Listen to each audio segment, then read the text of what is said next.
أعوذ بالله من الشيطان الرجيم. بسم الله الرحمن الرحيم. اقرأ باسم ربك الذي خلق خلق الإنسان من علق اقرأ وربك الأكرم الذي علم بالقلم علم الإنسان ما لم يعلم. محترم حاضرین کرام اور خواتین اسلام، ہر طرح کی تعریف و توصیف، حمد و ستائش، کبریائی اور بڑائی، تحمید، تمجید اور تسبیح اللہ رب العالمین وحدہ لا شریک لہ، خالق کائنات، مالک ارض و سما کے لیے لائق اور زیبا ہے۔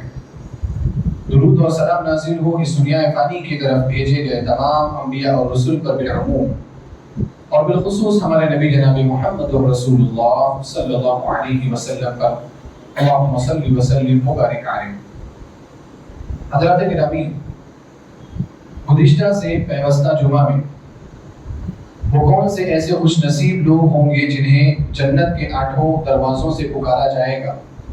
اس تعلق سے، اس عنوان سے کچھ تمہیدی باتیں میں نے آپ کے سامنے رکھی تھی۔ جنت کے دروازوں کے بارے میں جو اہم معلومات ہیں، جن کا تذکرہ احادیث میں ملتا ہے، قرآن کریم میں ملتا ہے، وہ میں نے مختصر سی باتیں آپ کے سامنے رکھی تھی۔ اور اس میں جو اہم بات یہ رکھی گئی تھی کہ جنت کے جو 8 دروازے ہیں، 8 دروازوں کے نام کیا ہیں۔ ان جنت کے 8 دروازوں کے نام احادیث میں جہاں جہاں ذکر ہوئے، میں نے وہ احادیث آپ کے سامنے پیش کی تھی، اور خلاصے کے طور پر یہ بتایا گیا تھا کہ تقریباً 7 دروازوں کے نام ہمیں صحیح احادیث سے تو ملتے ہیں۔ 8واں دروازہ کیا ہے اس کے بارے میں اہل علم کا اختلاف ہے، کوئی صحیح حدیث ہمارے سامنے اس تعلق سے نہیں آتی۔ یہاں پر انشاءاللہ آج کے اس خطبہ جمعہ میں ایک دو اور تمہیدی باتوں میں سے اہم باتیں رہ گئی ہیں، اس کو پیش کرنے کے بعد میں انشاءاللہ ان لوگوں کی فہرست شروع کروں گا جنہیں جنت کے 8 دروازوں سے پکارا جائے گا جنت میں داخل ہونے کے لیے۔ اللہ رب العالمین ہمیں ان خوش نصیب لوگوں میں سے بنائے۔ جو 2 اہم باتیں رہ گئی ہیں وہ یہ، اس میں سے پہلی بات یہ کہ جو جنت کے جو دروازے ہیں، یہ دروازے بڑے وسیع اور بڑے کشادہ ہیں، اتنے کشادہ کہ ہم دنیا کے دروازوں کو دیکھ کر کے ان کا مقابلہ، ان کا موازنہ کسی بھی صورت میں نہیں کر سکتے۔ اللہ کے رسول صلی اللہ علیہ وسلم نے اپنی احادیث کے ذریعے جنت کے دروازوں کے درمیان کی چوڑائی، یعنی جو 2 پٹ ہوتے ہیں، 2 دروازوں کے درمیان کی چوڑائی نہیں، ایک ہی دروازے کے 2 پٹ کے درمیان کی چوڑائی کا تذکرہ اللہ کے رسول صلی اللہ علیہ وسلم نے احادیث میں کیا ہے۔ چنانچہ ابو ہریرہ رضی اللہ تعالی عنہ روایت کرتے ہیں، صحیح بخاری اور صحیح مسلم کی روایت ہے، اللہ کے رسول صلی اللہ علیہ وسلم نے فرمایا والذی نفس محمد بیدہ، قسم ہے اس ذات کی جس کے ہاتھ میں محمد صلی اللہ علیہ وسلم کی جان ہے، انما بین المصراعین من مصاريع ابواب الجنہ لکما بین مکہ و بصرہ او کما بین مکہ و حجر۔ جنت کے دروازوں میں سے ایک دروازے کے 2 پٹ کے درمیان کی چوڑائی اتنی ہے جتنی مکہ اور بصرہ کے درمیان کی چوڑائی، او کما بین مکہ و حجر، یا جس طریقے سے مکہ اور حجر کے درمیان کی چوڑائی۔ اور صحیح بخاری کی ایک روایت میں ہے کما بین مکہ و حمیر، وہ چوڑائی ہے، وہ مسافت ہے جو مسافت مکہ اور حمیر کے درمیان کی مسافت ہے۔ اب یہاں پر آپ دیکھیں یہ 3 شہروں کے نام ذکر کیے گئے، مکہ تو سب کو معلوم اور مشہور ہے، اس کے علاوہ جو 3 شہروں کے نام ذکر کیے گئے میں ان کی وضاحت آپ کے سامنے کر رہا ہوں۔ اللہ کے رسول صلی اللہ علیہ وسلم نے پہلی جو مسافت بیان فرمائی، اوپر کی طرف اگر سعودی عرب کا نقشہ آپ کے ذہن میں ہے اور مکہ کس پوائنٹ پہ ہے وہ اگر آپ کے ذہن میں ہے تو اوپر کی طرف آپ جائیں، شام کی طرف، سیریا کی طرف۔ شام کے ملکوں میں سے شام کے شہروں میں سے ایک بڑا شہر بصرہ ہے۔ بصرہ ایک بصرہ ہے اور ایک بصرہ ہے۔ بصرہ جو ہے کوفہ بصرہ، یہ عراق کا شہر ہے، یہ شام کا نہیں، اور بصرہ با کے اوپر پیش کے ساتھ یہ شام کا شہر ہے۔ اللہ کے رسول صلی اللہ علیہ وسلم نے فرمایا کہ 2 پٹ کے درمیان کی چوڑائی مکہ سے بصرہ کے درمیان کی جو مسافت ہے اس کے برابر ہے۔ اب یہ جو ہے ملک شام کا شہر ہے۔ دوسری جو مسافت نبی علیہ السلام نے ذکر کی مکہ اور حجر کے درمیان، اس طرف آ جائیں آپ بحرین کی طرف، قطر کی طرف، جو بالکل سعودی عرب کے کنارے پہ شرق میں، بالکل دور شرق میں وہ آباد ہے۔ اب دور شرق کی طرف جو بحرین کا آج کا موجودہ علاقہ ہے، وہاں پر پہلے کے زمانے میں ابھی بھی کچھ لوگ اس کو یہ نام دیتے ہیں، اس کا نام ہے حجر، ایک شہر ہے، اور یہ حجر شہر ایسا ہے کہ اللہ کے رسول صلی اللہ علیہ وسلم کے زمانے میں اس شہر کے مٹکے بہت زیادہ مشہور تھے، بڑے بڑے مٹکے آتے تھے اور وہاں سے لوگ خرید کر کے ان کو پانی میں استعمال کرنے کے لیے لایا کرتے تھے۔ اللہ کے رسول صلی اللہ علیہ وسلم نے وہ مسافت بیان کی۔ پھر اس کی طرف آپ پیچھے کی طرف آئیے، مکہ سے ادھر کی طرف، یمن کی طرف، ہندوستان کی طرف۔ تو اگر آپ یمن کی طرف آئیں گے تو یمن میں ایک شہر ہے حمیر۔ اللہ کے رسول صلی اللہ علیہ وسلم نے وہاں کی مسافت بیان کی کہ جس طریقے سے مکہ اور حمیر کے درمیان کی مسافت ہے، وہی مسافت دروازے کے دو بٹوں کے درمیان، دروازے کے دو مصراع کے درمیان کی۔ اب نبی صلی اللہ علیہ وسلم کی یہ حدیث جہاں ایک طرف جنت کے پٹ کے مسافت کو بتا رہی ہے، دروازوں کے پٹ کی مسافت کو بتا رہی ہے کہ وہ مکہ سے بصرہ، مکہ سے حجر، مکہ سے حمیر کے درمیان ہے، وہی دوسری طرف نبی صلی اللہ علیہ وسلم کی نبوت کے علامات میں سے ایک علامت ہے اس حدیث میں۔ پہلے میں ان فاصلوں کے بارے میں ذکر کروں اور اس کے بعد علامت کے بارے میں گفتگو کروں گا۔ فاصلے کیا ہیں یہاں پر؟ بڑی تعجب کی بات ہے، اللہ کے رسول صلی اللہ علیہ وسلم سیاح نہیں تھے۔ سیاح کا مطلب یہ ہے کہ نبی صلی اللہ علیہ وسلم ٹورسٹ نہیں تھے، آپ سفر زیادہ نہیں کیا کرتے۔ اللہ کے رسول صلی اللہ علیہ وسلم نے وہی سفر کیا جو سفر دعوت اللہ کے لیے ضروری تھا۔ نبوت کے بعد، نبوت سے پہلے آپ تجارت کے لیے شام جایا کرتے تھے، لیکن نبوت کے بعد، نبی بنائے جانے کے بعد آپ صلی اللہ علیہ وسلم نے ایک قدم بھی آگے بڑھایا تو وہ دعوت اللہ کے مقصد سے۔ مکہ میں جب آپ تھے تو آپ طائف آئے، کس لیے آئے تھے؟ دعوت اللہ کے مقصد سے آئے تھے۔ مدینہ کے اندر تھے، آپ سریات کے بارے میں سن رہے ہیں سیرت النبی میں کہ اللہ کے رسول صلی اللہ علیہ وسلم باہر نکلے، بدر کی طرف آئے، ادھر گئے، وہ سب کس لیے گئے؟ صرف اور صرف دعوت اللہ کے لیے۔ مکہ آئے حج اور عمرہ کرنے کے لیے، ادھر گھومنے گئے، فلسطین نہیں گئے، شام گئے نہیں گئے۔ اللہ کے رسول صلی اللہ علیہ وسلم نے ان علاقوں کا سفر نہیں کیا۔ کیوں سفر نہیں کیا؟ کیونکہ اللہ کے رسول صلی اللہ علیہ وسلم کا جو بڑا مقصد تھا وہ دعوت اللہ تھا۔ نیچے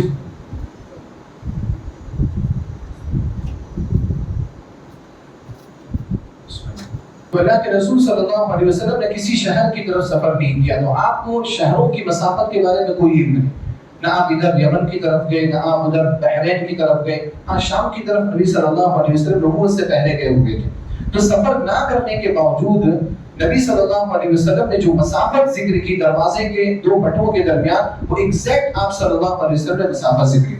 چاہے وہ مشرق کی طرف کوئی شہر بتایا، چاہے آپ نے نارتھ میں، چاہے آپ نے ساؤتھ میں، جو بھی شہر بتایا سب کا فاصلہ برابر ہے۔ اب آپ مکہ سے بصرہ جو شام کا شہر ہے وہاں کی مسافت آپ جا کر کے دیکھ لیں، مکہ سے لے کر کے حجر کی جو مسافت ہے وہ آپ دیکھ لیں، مکہ سے لے کر کے یمن کی جو مسافت ہے، حمیر کی جو مسافت ہے وہ آپ دیکھ لیں، 1000 کلومیٹر یا 1000 کلومیٹر سے کچھ اوپر کی ساری مسافت ہے۔ اللہ کے رسول صلی اللہ علیہ وسلم اتنا ایگزیکٹ میپ نہ ہونے کے باوجود، آپ سیاح نہ ہونے کے باوجود اتنا ایگزیکٹ نبی صلی اللہ علیہ وسلم شہروں کی مسافت کے بارے میں کیسے بول سکتے ہیں؟ یہ اللہ رب العالمین کی جانب سے ہی تعلیم۔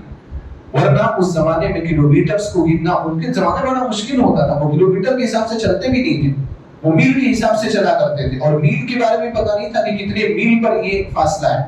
اس زمانے میں جو مسافت طے کی جاتی نا، منزل کہا جاتا تھا، منزل۔ 7 منزل پر شام آ جائے گا، 8 منزل پر شام آ جائے گا۔ منزل سے مراد کیا دیتے تھے؟ پڑاؤ کرنے کو، جہاں رکتے تھے اور رکنے کے بعد وہاں سے چلتے، اس پڑاؤ کو ایک منزل کہا جاتا تھا۔ ان کو پتا ہے کہ ہم کو مکہ سے شام تک جانے میں 7 مرتبہ رکنا پڑے گا، 7 مرتبہ کہیں پر رک کر کے رات کو گزارنی پڑے گی، تو وہ منزل سے مسافت طے کرتے تھے۔ اس زمانے میں اللہ کے رسول صلی اللہ علیہ وسلم نے یہ جو تینوں شہروں کی مسافتیں ذکر کی، یہ اپنے آپ میں اللہ رب العالمین کی ایک نشانی ہے، اور نبی صلی اللہ علیہ وسلم کے پیغمبر ہونے اور آپ کے رسول ہونے کی بہت بڑی نشانی ہے۔ تو بہرحال کہنے کی بات یہ ہے کہ جو جنت کے جو دروازے، آپ اندازہ لگائیں کتنی بڑی مسافت، ان تمام شہروں کی جو مثالیں ذکر کی گئی، تمام شہر 1000 کلومیٹر سے اوپر کے فاصلے پر ہیں، یعنی ایک دروازے کے 2 بٹ کے درمیان کی چوڑائی 1000 کلومیٹر سے زیادہ۔ اب اسی طریقے سے جنت کے 8 دروازے ہیں، اور کتنے بڑے بڑے دروازے ہوں گے۔ یہ صرف چوڑائی کی بات کی گئی، لمبائی کی بات یہاں پر کی ہی نہیں ہے، اور لمبائی کے بارے میں مجھے کوئی حدیث نہیں ملی کہ لمبائی بھی نبی علیہ السلام نے بتائی، لیکن چوڑائی بتائی۔ چوڑائی سے اندازہ لگا سکتے ہیں کہ اللہ رب العالمین نے کتنی بڑی جنت بنائی۔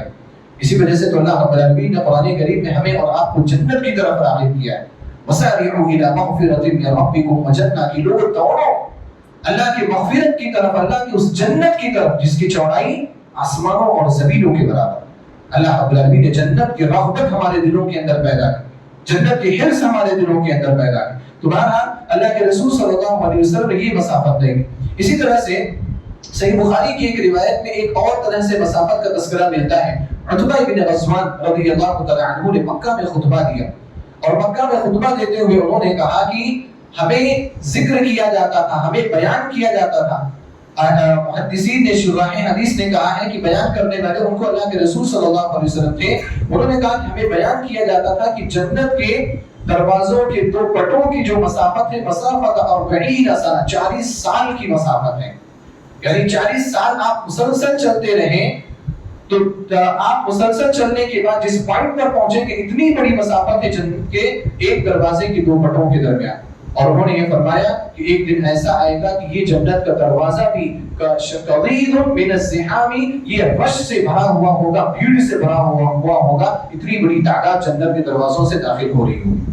اللہ کے رسول صلی اللہ علیہ وسلم کی حدیث عتبہ بن غزوان رضی اللہ تعالی عنہ کے قول کے مطابق یہ حدیث یہ بتاتی ہے کہ جنت کے جو دروازے ہیں نا وہ سارے دروازے برابر بھی نہیں، بلکہ کچھ دروازے تو ایسے ہیں جن کی مسافت کے بارے میں حدیث میں ذکر ہوا کہ مکہ اور بصرہ، مکہ اور حجر، مکہ اور حمیر کے درمیان کا فاصلہ کچھ ایسے بھی ہیں کہ جن کے درمیان کی چوڑائی اتنی لمبی ہے کہ کوئی 40 سال تک اگر اس میں چلتا رہے تب جا کر کے اس کا ایک پوائنٹ دوسرے پوائنٹ سے ملے گا.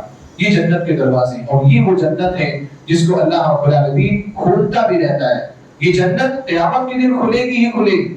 جب لوگ داخل ہوں گے اللہ سبحانہ و تعالیٰ اس دنیا میں بھی اس جنت کے دروازے کھولتا ہے، تاکہ جن لوگوں کے دلوں کے اندر رغبت ہے، خواہش ہے، وہ محنت کر کے اپنے آپ کو ان لوگوں کی فہرست میں داخل کروانے اللہ رب العالمین جن کو جنت میں داخل کرے گا. دو مواقع ہمیں ایسے ملتے ہیں جہاں پر جنت کے دروازوں کے کھولے جانے کا تذکرہ ہے. ایک وہ موقع ہے جس کو تو آپ بھی جانتے ہیں کہ رمضان المبارک کے موقع پر صحیح بخاری صحیح مسلم میں روایت ہے، ابو ہریرہ رضی اللہ تعالیٰ عنہ کی حدیث ہے. فرماتے ہیں کہ اللہ کے رسول صلی اللہ علیہ وسلم نے فرمایا اذا جاء رمضان فتحت ابواب الجنہ، کہ جب شہر رمضان آتا ہے، رمضان کا مہینہ آتا ہے، جنت کے سارے دروازے کھول دیے جاتے ہیں.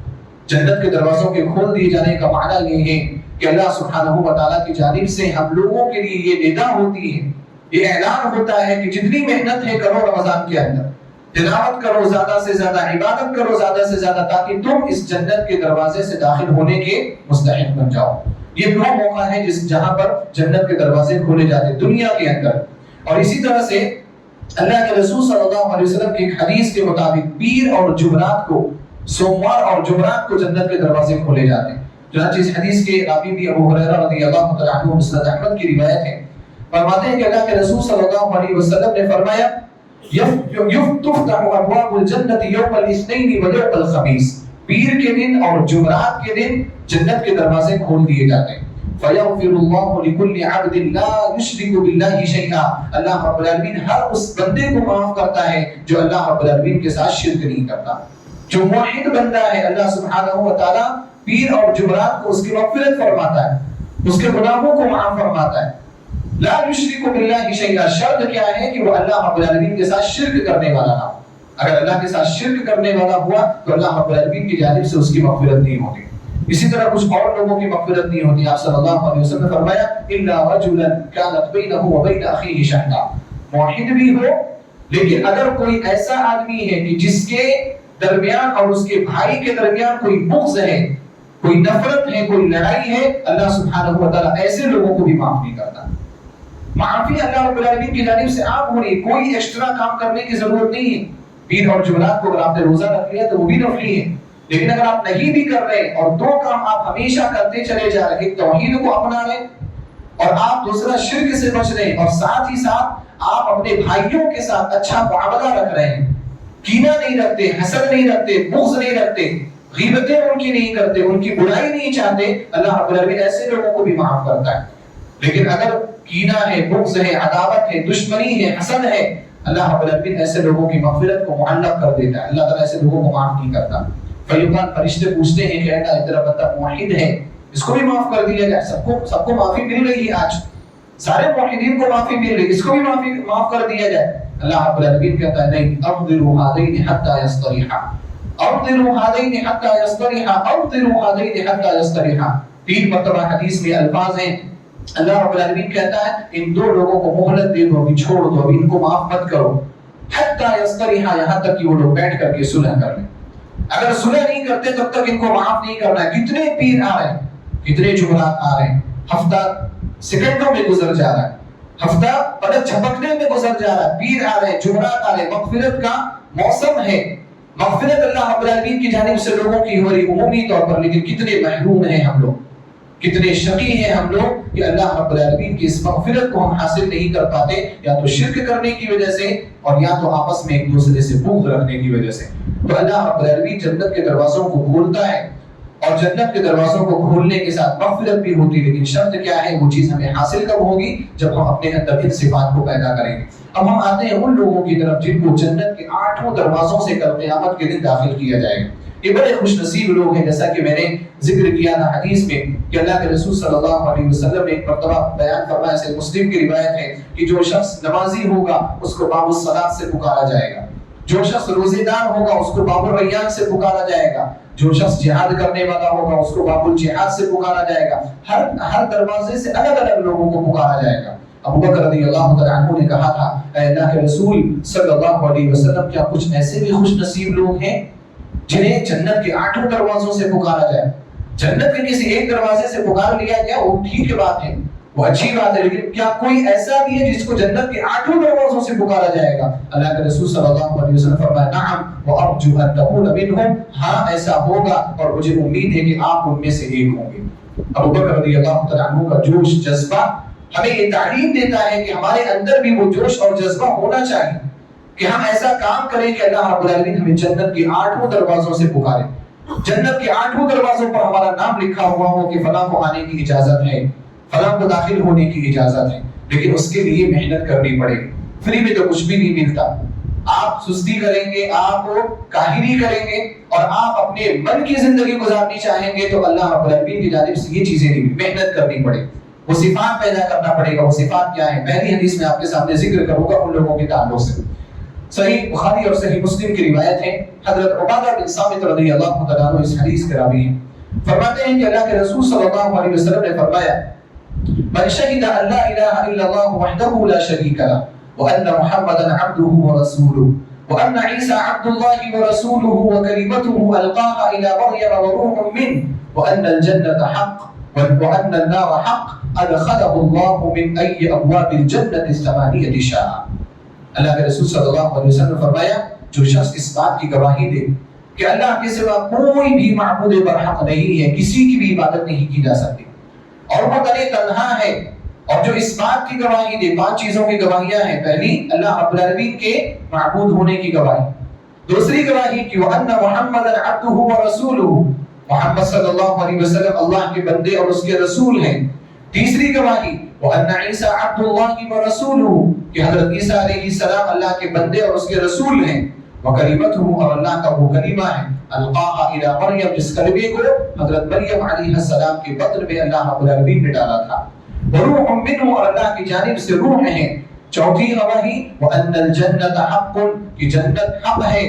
اور 5ویں گواہی وان النار حق، کہ جہنم بھی حق ہے. ادخلہ اللہ من ای ابواب الجنت الثمانیہ شاء، اللہ رب العالمین ایسے بندے کو جنت کے 8 دروازوں میں سے جس دروازے سے بھی وہ داخل ہونا چاہے اللہ رب العالمین اس کو داخل کرے گا. اللہ اکبر. 5 چیزوں کی گواہی اور اللہ رب العالمین کی جانب سے یہ آفر ہے. لیکن یہ 5 چیزوں کی گواہی آسان نہیں ہے، یہ 5 چیزوں کی گواہی آسان نہیں ہے. اسی وجہ سے ابو جہل، ابو لہب وغیرہ نے ان چیزوں کی گواہی دی.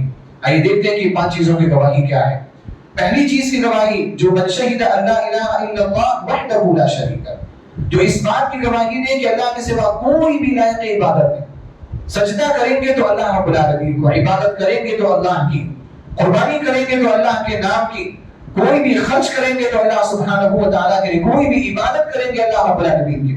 لا الہ الا اللہ، اللہ سبحانہ و تعالیٰ کے علاوہ کوئی بھی معبود برحق، وحدہ، وہ تنہا ہے، اس کا کوئی شریک نہیں، کوئی ساجی نہیں. نہ تو آسمان و زمینوں کے پیدا کرنے میں، نہ انسانوں کی پیدائش میں، نہ رزق دینے میں، نہ اولاد دینے میں، نہ بارش برسانے میں، نہ مصیبتوں کو ہٹانے میں، نہ بیماریوں کو دور کرنے میں، کوئی بھی اس کا شریک اور ساجی. وحدہ، وہ تنہا ہے، لا شریک لہ، اس کا کوئی بھی شریک نہیں. یہ عقیدہ ہمارا ہونا چاہیے. آج کیسی بدعقیدگی ہمارے یہاں پھیل گئی. اللہ رب العالمین کی جانب سے اگر کوئی اس طرح کی مصیبتیں کسی کے گھر میں آئے، اللہ کی طرف رجوع کرنے کے بجائے دنیا کے سارے لوگوں کی طرف انسان رجوع کر رہا ہے۔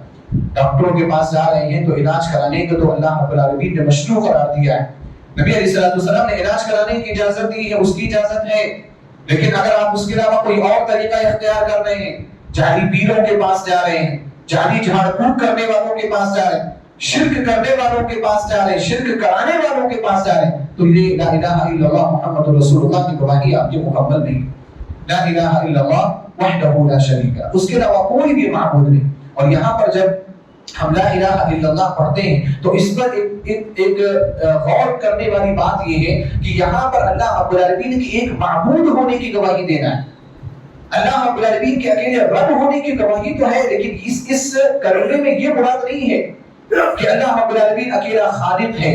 کچھ لوگ کیا ہے، لوگوں کو گول گول پھراتے ہیں، لوگوں کو گمراہ کر دیتے ہیں، مسلمانوں کو گمراہ کیا جا رہا ہے۔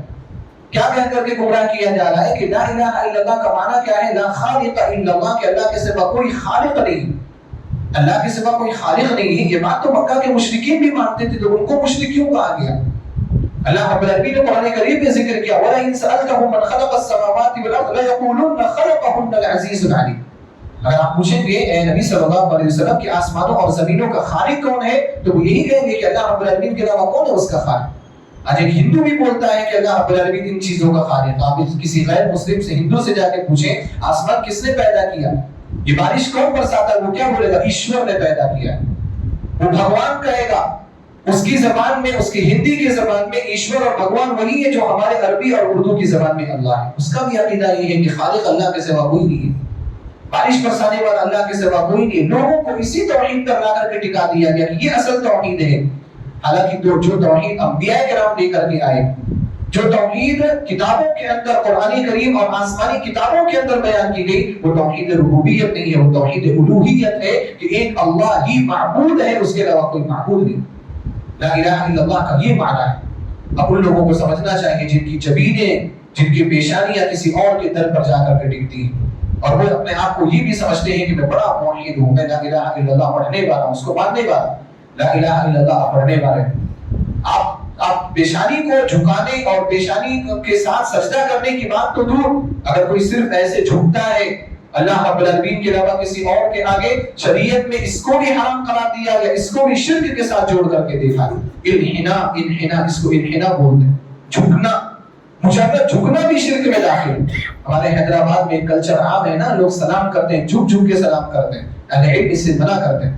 آپ کسی کے سامنے جھکیں مت، اللہ رب العالمین نے آپ کو معزز بنایا ہے، اللہ نے آپ کو عزت والا بنایا ہے۔ سامنے والا پیسے والا ہے تو کیا ہے، اللہ کے سامنے آپ دونوں برابر ہیں۔ جب آپ دونوں مریں گے نا تو اسی مٹی میں جا کر کے دفن کی جائیں گے، جس میں وہ بھی دفن ہوگا، جس میں آپ بھی دفن ہوں گے۔ اللہ کے سامنے جب حاضر ہوں گے نا تو وہ بھی ننگے حاضر ہوگا، آپ بھی ننگے حاضر ہوں گے، کوئی فرق نہیں۔ اللہ کے یہاں فرق تقویٰ کی بنا پر ہے، اللہ کے یہاں فرق عمل کی بنا پر ہے۔ تو لوگوں کے سامنے جھکنے کی ضرورت نہیں، اپنے آپ کو ذلیل کرنے کی ضرورت نہیں۔ اللہ نے بہت عزت دی ہے انسان کو۔ وَلَقَدْ كَرَّمْنَا بَنِي آدَمَ، اللہ نے اعلان کر دیا سورہ بنی اسرائیل کے اندر کہ ہم نے بنو آدم کو عزت دی، لہذا آپ اپنی ذلت مت کریں، آپ اپنی عزت کو تار تار نہ کریں کسی اور کے سامنے جھکا کر کے، کسی کے سامنے، نہ تو کسی مردے کے سامنے، نہ تو کسی زندے کے سامنے آپ کو جھکنے کی اجازت نہیں۔ اگر آپ جھکتے ہیں تو لا الہ الا اللہ نہیں۔ دوسری گواہی کیا ہے؟ وَأَنَّ مُحَمَّدًا عَبْدُهُ وَرَسُولُهُ، محمد صلی اللہ علیہ وسلم اللہ کے بندے اور اس کے رسول ہیں۔ اس کلمے پر بھی غور کرنا ہے۔ آج ہمارے یہاں جتنے بھی مسلمان ہیں، جتنے بھی، چھوٹا ہو بڑا ہو، بچہ بھی جب تھوڑا بولنے لگتا ہے نا، اگر ماں باپ دیندار ہیں اس کو کیا سکھاتے ہیں؟ بیٹے پڑھو لا الہ الا اللہ، بیٹے پڑھو محمد الرسول اللہ، لیکن اس باپ کو بھی نہیں پتا ہوتا کہ لا الہ الا اللہ محمد الرسول اللہ کا معنی کیا ہے۔ اس کے گلے میں تعویذ ہوتی ہے، اس کے گھر میں شرکیات ہوتی، وہ لا الہ الا اللہ محمد الرسول اللہ بیٹے کو پڑھا رہا ہے۔ بیٹوں کو آپ نے پڑھا دیا، یہ الفاظ آپ نے پڑھایا، معنی کون پڑھائے گا؟ معنی پہلے آپ کو سیکھنا پڑے گا، تب جا کر کے آپ بیٹے اور بیٹیوں کو سکھا سکتے ہیں۔ وَأَنَّ مُحَمَّدًا عَبْدُهُ، محمد صلی اللہ علیہ وسلم اللہ کے بندے ہیں، سب سے پہلے اللہ کے بندے ہیں۔ ہم سے گواہی کس بات پر لی جا رہی ہے کہ وہ اللہ کے بندے ہیں، اللہ نہیں ہے، وہ خالق نہیں ہے، وہ مشکل کشا نہیں ہے، وہ حاجت روا نہیں ہے، وہ عالم الغیب نہیں ہے۔ اللہ رب العالمین کی جتنی بھی صفات ہیں وہ محمد صلی اللہ علیہ وسلم کے اندر آ بھی نہیں سکتے۔ عبدہ، وہ تو ان کے بندے ہیں، وہ تو خود ان کی عبادت کرنے والے ہیں۔ محمد صلی اللہ علیہ وسلم وہ اللہ کیسے ہو سکتے ہیں؟ لیکن آج ہمارے یہاں دیکھو اللہ کے رسول صلی اللہ علیہ وسلم کے بارے میں کیسے کیسے عقیدے. کوئی آپ صلی اللہ علیہ وسلم کو مختار کل سمجھ رہا ہے, کوئی آپ صلی اللہ علیہ وسلم کو مشکل کشا کہہ رہا ہے, کوئی آپ صلی اللہ علیہ وسلم کو حاجت روا کہہ رہا ہے, کوئی آپ صلی اللہ علیہ وسلم سے مدد کی دعا کر رہا ہے, کوئی آپ صلی اللہ علیہ وسلم کو عالم الغیب کہہ رہا ہے, کوئی آپ صلی اللہ علیہ وسلم سے دعا کرتے ہوئے یہ کہہ رہا ہے یا رسول اللہ انظر حالنا یا حبیب اللہ اسمع قالنا نحن فی بحر حب مغرق خذ یدی سہل لنا اشکالنا. یہ شعر جانتے ہیں؟ یہ شعر لکھا رہتا ہے, بینروں پر لکھا رہتا ہے شعر. اس شعر کا مطلب کیا ہے؟ اے اللہ کے رسول ہماری حالت کو دیکھیے, اے اللہ کے رسول ہماری باتوں کو سنیے, اے اللہ کے رسول ہم غموں کے سمندر میں ڈوبے ہوئے, ہمارے ہاتھ کو پکڑیے, ہمیں نکالیے اور ہماری ساری مشکلات کو آسان کر دیجیے. آج یہ الفاظ بولے جائے, آج یہ دعا کی جائے. پھر لا الہ الا اللہ محمد رسول اللہ کا کیا معنی ہے؟ اگر یہی معنی ہے لا الہ الا اللہ محمد رسول اللہ تو سب مسلمان ہیں, پھر کوئی بھی کافر اس دنیا کے اندر نہیں ہے, کوئی مہیش ہو کوئی رمیش ہو, سب مسلمان, کیونکہ سب کا یہی عقیدہ ہے جو عام طور پر لوگوں کا عقیدہ بن چکا ہے. وَأَنَّ مُحَمَّدًا عَبْدُهُ کہا جاتا ہے بندے ہیں, سب سے پہلے بندہ مانو تم. اور بندہ کون ہے؟ بندہ دو چیزوں کے مجموعے کا نام ہے, ایک روح کا اور ایک جسم کا. اور روح اور جسم سے جو مل کر کے بنتا ہے وہ کیا ہے؟ انسان. یعنی آپ صلی اللہ علیہ وسلم کو انسان بھی ماننا ضروری ہے. لوگ آپ صلی اللہ علیہ وسلم کو بشر ہی ماننے پر راضی نہیں, انسان ہی ماننے پر راضی نہیں. وہ نوری مخلوق ہے, وہ نور سے پیدا کیے گئے, وہ انسان ہی نہیں. پھر ہمارے اور عیسائیوں میں کیا فرق ہے؟ وہ حضرت عیسیٰ علیہ السلام کو انسان ماننے پر راضی ہی نہیں تھے. وہ کہتے تھے کہ وہ اللہ کے بیٹے ہیں, وہ اللہ کی روح ہے. کیا فرق ہے ہمارے اور ان کے عقیدے کے درمیان؟ وَأَنَّ مُحَمَّدًا عَبْدُهُ اللہ کے بندے, وَرَسُولُهُ اس کے رسول. بندے آپ, ہم بھی بندے ہیں. لوگ کہتے ہیں نا کہ جب ہم اس طرح کی باتیں کرتے ہیں کہ محمد صلی اللہ علیہ وسلم انسان ہے, تو لوگ بولتے ہیں آپ گستاخی کر رہے ہیں, آپ نے نبی صلی اللہ علیہ وسلم کو عام انسان قرار دیا. نہیں بھائی, ایسا نہیں ہے, ہم نے عام انسان قرار نہیں دیا. عبدہ کے ساتھ ہم رسولہ بھی کہتے ہیں کہ وہ اللہ کے بندے, اس کے رسول ہیں. ہم میں سے کون اللہ کا رسول ہے؟ ہم میں سے کون اللہ کا نبی ہے؟ ان کی شان کو کوئی نہیں بن سکتا. وہ عام لوگوں سے تو کیا, وہ خاص لوگوں سے بھی خاص ہے, وہ انبیاء سے بھی خاص ہے. افضل الانبیاء ہے وہ, افضل الانبیاء, تمام انبیاء میں سب سے افضل. جتنے بھی انبیاء ہیں, جن کے نام ہم جانتے بھی ہیں, جن کے نام ہم نہیں بھی جانتے, وہ تمام میں افضل ہیں. وَأَنَّ مُحَمَّدًا عَبْدُهُ وَرَسُولُهُ. اور اس کلمے کا معنی کیا ہے معلوم ہے؟ جب ہم یہ کہہ دیتے ہیں نا کہ محمد صلی اللہ علیہ وسلم اللہ کے بندے اور اس کے رسول, تو چھٹی یہاں سے چھٹی نہیں ہوتی, یہاں سے کام شروع ہوتا ہے سب. لیکن ہمارا کام یہیں پر ختم ہو جاتا ہے. لا الہ الا اللہ محمد رسول اللہ. شیخ الاسلام محمد بن عبد الوہاب رحمہ اللہ نے اس کلمے کا معنی بیان کیا. آپ نے کہا کہ محمد رسول اللہ یا محمد عبدہ ورسولہ کہنے کا معنی یہ ہے طاعتہ فیما امر. آپ نے جو حکم دیا اس میں آپ کی اطاعت کی جائے. اگر آپ اطاعت نہیں کرتے تو آپ محمد عبدہ ورسولہ صحیح طور پر نہیں کہہ رہے. طاعتہ فیما امر, جو بھی حکم دیا آپ کی اطاعت کی جائے. وتصدیقہ فیما اخبر, اور جو آپ نے باتیں بتائی ہیں ان ساری باتوں کو سچا مانا جائے. واجتناب ما نهى عنه وزجر, اور جن چیزوں سے آپ نے منع کیا ہے, روکا ہے, ڈانٹا ہے, ان چیزوں سے روکا جائے. شراب نہیں پینی, نہیں پینا ہے. نماز پڑھنے کا حکم دیا, نماز پڑھنی ہے. یہ ہے محمد عبدہ ورسولہ کا معنی. واجتناب ما نهى عنه وزجر, اور ایک آخری چیز وَأَلَّا يُعْبَدَ اللَّهُ إِلَّا بِمَا شَرَعَ, اور اللہ کی عبادت اسی طریقے پر کی جائے جو طریقہ آپ صلی اللہ علیہ وسلم نے بتایا. ہم جمعہ کی نماز کیوں پڑھ رہے ہیں, آپ خطبہ کیوں سن رہے ہیں, آپ کیوں اتنی خاموشی سے خطبہ سن رہے ہیں؟ کہیں بیٹھتے ہیں اتنی خاموشی سے کسی محفل میں؟ اس لیے ہم بیٹھ رہے ہیں کیونکہ نبی علیہ السلام نے ایسا بتایا ہے. آپ صلی اللہ علیہ وسلم نے ایسا کہا ہے 5 وقت کی نماز پڑھو, جمعہ میں پہلے آؤ, یہ کرو وہ کرو. ہم اس لیے کر رہے ہیں. اپنے من کے مطابق ہم اگر کوئی کام کرنے جائیں, اللہ رب العالمین کے یہاں قبول نہیں ہوں. ہمارے یہاں لوگ عید میلاد النبی بناتے ہیں. میں اپنے ان بھائیوں سے یہ کہنا چاہتا ہوں, آپ عید میلاد النبی نبی علیہ السلام کی محبت میں بناتے ہیں, آپ ان کے احترام میں بناتے ہیں, صحیح بات ہے, بالکل. آپ کے جذبے کو سلام کرتا ہوں میں, آپ کی محبت کو میں سلام کرتا ہوں, لیکن ایک بار آپ دیکھ لیں کہ کیا اس طریقے سے نبی صلی اللہ علیہ وسلم سے محبت کی جاتی ہے؟ کیا عید میلاد النبی بنا کر کے آپ صلی اللہ علیہ وسلم سے محبت کی علامت کو پیش کیا جاتا ہے؟ ایک مرتبہ آپ دیکھیں. وَأَلَّا يُعْبَدَ اللَّهُ إِلَّا بِمَا شَرَعَ محمد عبدہ ورسولہ آپ نے کہا ہے نا, تو اس کا معنی یہ ہے کہ آپ عبادت بھی اللہ کی ویسی کریں گے جیسا انہوں نے بتایا. انہوں نے یہ طریقہ بتایا, آپ صلی اللہ علیہ وسلم نے یہ طریقہ بتایا نہیں بتایا. کچھ صحابہ کرام نے کچھ طریقے اپنی طرف سے نکالے تھے, آپ صلی اللہ علیہ وسلم کو ڈانٹا. حدیث پوری پیش کرنے کا موقع بس اشارے میں کہتا ہوں کہ جو 3 صحابہ کرام آئے تھے, ایک نے کہا تھا کہ میں رات بھر جاگ کر کے اللہ کی عبادت کروں, ایک نے کہا تھا کہ میں ہمیشہ روزہ رہوں گا, اور ایک نے کہا تھا کہ میں شادیاں نہیں کروں گا اللہ کی عبادت کے لیے. اللہ کے رسول صلی اللہ علیہ وسلم نے کیا کہا تھا ان کا جذبہ دیکھو کتنا بہترین جذبہ, رات بھر جا کر کی عبادت کرنا, ہمیشہ روزے رکھنا, شادی نہیں کرنا. کس وجہ سے؟ پیسے بچانے کے لیے نہیں, اللہ کی عبادت کے لیے. شادی نہیں کروں گا میں. آپ صلی اللہ علیہ وسلم نے کہا کہ سنو, اب انی لاعلمکم باللہ واخشاکم له, تو میں تم میں سب سے زیادہ اللہ سے ڈرنے والا اور سب سے زیادہ اللہ کو جاننے والا. لیکن میں رات میں سوتا بھی ہوں, عبادت بھی کرتا ہوں. میں دن میں روزہ رکھتا بھی ہوں, نہیں بھی رکھتا ہوں, اور میں نے عورتوں سے شادیاں بھی کی ہیں. تو یہ وہ طریقہ ہے جس طریقے پر چل کر کے تم اللہ رب العالمین کو راضی کر سکتے ہو. عبداللہ بن عمرو بن عاص رضی اللہ تعالیٰ عنہ کی شکایت ان کی بیوی نے کی تھی نبی صلی اللہ علیہ وسلم کے پاس. کیا شکایت کی تھی کہ عبداللہ بن عمرو بن عاص رات بھر نماز پڑھتے ہیں, دن بھر روزہ رکھتے ہیں, حقوق زوجیت ادا نہیں کرتے. شادی کر لی ہے لیکن حقوق زوجیت کبھی میرے بستر پہ نہیں آئے, کبھی مجھ سے قریب نہیں آئے. شکایت پہنچی نبی صلی اللہ علیہ وسلم کے پاس. سے بخاری سے مسلم میں حدیث آپ دیکھیں, اللہ کے رسول صلی اللہ علیہ وسلم نے کیا کہا, بہت اچھا کر رہے ہو آپ. نبی علیہ السلام نے یہ نہیں کہا. آپ صلی اللہ علیہ وسلم نے کہا کہ آپ کو اپنی لائف اسٹائل چینج کرنی پڑے. حالانکہ ان کی لائف اسٹائل کیسی تھی, عبادت میں گزر رہی تھی, لیکن وہ طریقہ نبی کا طریقہ نہیں تھا, اللہ کا طریقہ نہیں تھا. اس لیے آپ صلی اللہ علیہ وسلم نے کہا کہ چینج کرو. آپ نے پوچھا کہ کتنے دن میں قرآن مکمل کرتے ہو؟ ڈیلی میں مکمل کرتا ہوں. تو اللہ کے رسول صلی اللہ علیہ وسلم نے کہا کہ نہیں ایسا مت کرو, 15 دن میں مکمل کرو, اسٹیپ بائی اسٹیپ. 3 دن میں آئے کہ 3 دن سے کم میں تو قرآن مکمل نہیں کرتا. پھر پوچھا نبی علیہ السلام نے کتنی نمازیں پڑھتے ہو؟ رات بھر نمازیں پڑھتا ہوں. آپ صلی اللہ علیہ وسلم نے کہا کہ ایسا نہیں چلے گا, رات میں سو, بیوی کے حقوق بھی ادا کرو, گھر والوں کے حقوق بھی ادا کرو, بچوں کے ساتھ بھی ٹائم اسپینڈ کرو, اور رات میں اخیر میں فجر سے پہلے اٹھ کر کے تہجد پڑھ لیا کرو. کتنے روزے رکھتے ہو؟ ڈیلی روزے رکھتا ہوں. آپ صلی اللہ علیہ وسلم نے کہا کہ یہ بھی نہیں چلے گا, آپ کو یہ بھی چینج کرنا پڑے گا. حالانکہ دیکھو آپ یہ سب کیا کر رہے ہیں, سب عبادت کی چیزیں, لیکن نبی علیہ السلام نے اس کو چینج کرا ہے. پتہ کیا چلتا ہے؟ پتہ یہ چلتا ہے کہ اللہ رب العالمین راضی کب ہوگا؟ جب طریقہ عبادت نبوی طریقہ ہوگا, اس کے ذریعے سے اللہ رب العالمین کو راضی کرنے کی کوشش کی جائے.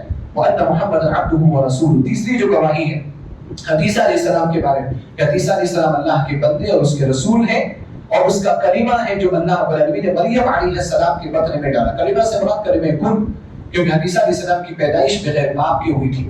اللہ رب العالمین نے ڈائریکٹ ان کے مریم علیہ السلام کے پیٹ میں حدیثہ علیہ السلام کی روح ہوگی, ڈائریکٹ وہ آئے, تو وہ کلمہ ہے.